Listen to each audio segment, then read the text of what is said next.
Milo's Monster by Tom Percival. This is the same author that did Ruby Finds a Worry, which I absolutely love because it helps kids understand that worries happen to everybody. So let's see what this one teaches us. Milo's Monster. Milo lived in a neat little house on a neat little street.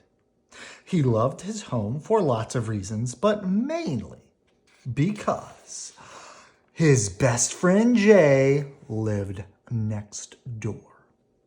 Milo and Jay shared the good times and the bad times and everything in between.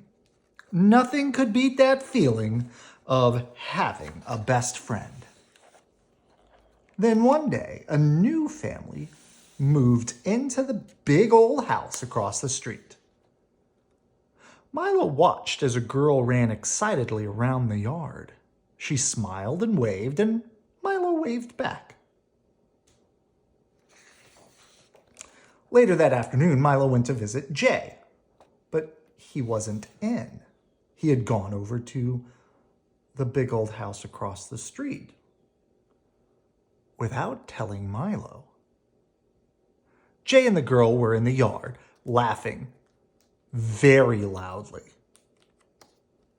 And a funny feeling squirmed around in Milo's tummy.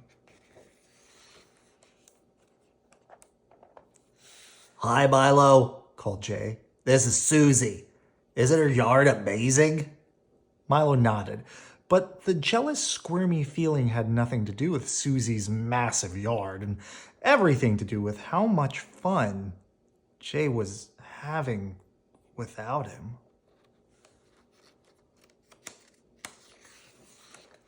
The next day, Jay was out again. Milo knew exactly where he would be.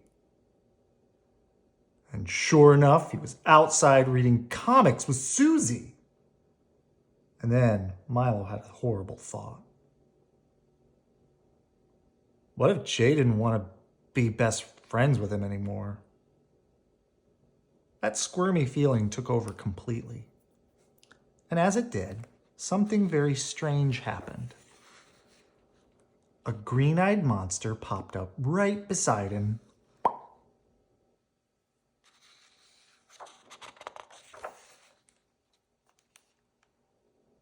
"It's not fair," muttered the monster. "Jay is your friend, not Susie's." From then on, the green-eyed monster wouldn't leave him alone. Whenever he saw Jay and Susie laughing, the green-eyed monster said they were making fun of him. And whenever he saw them playing, the monster hissed that they were having more fun without him.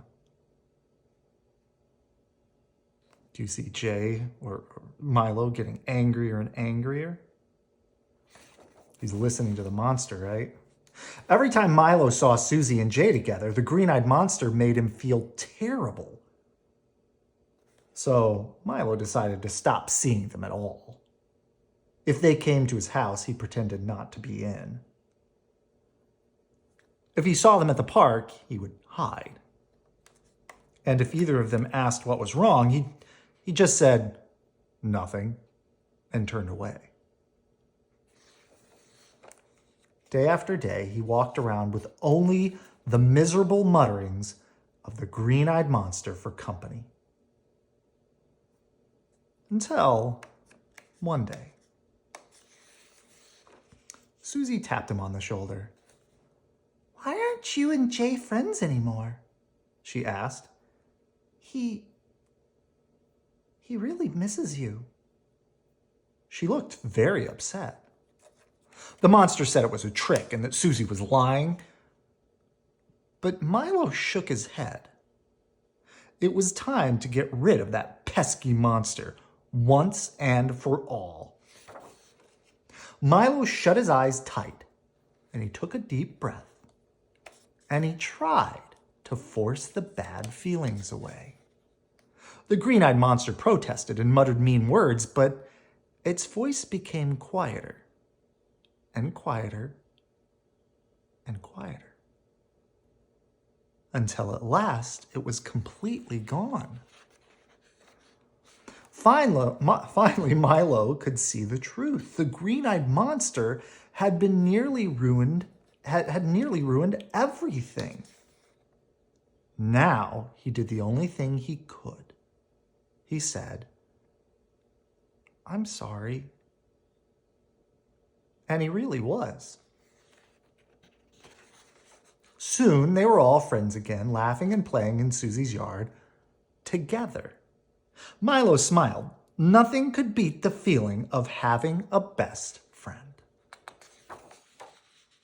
Except having two of them.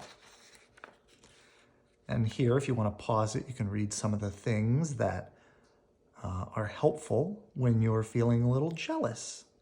And it's okay to feel jealousy, but it's best to talk about your jealous feelings, much like when Ruby finds a worry. Remember, she talks about it. I'm going to have to find these other books. They're really good.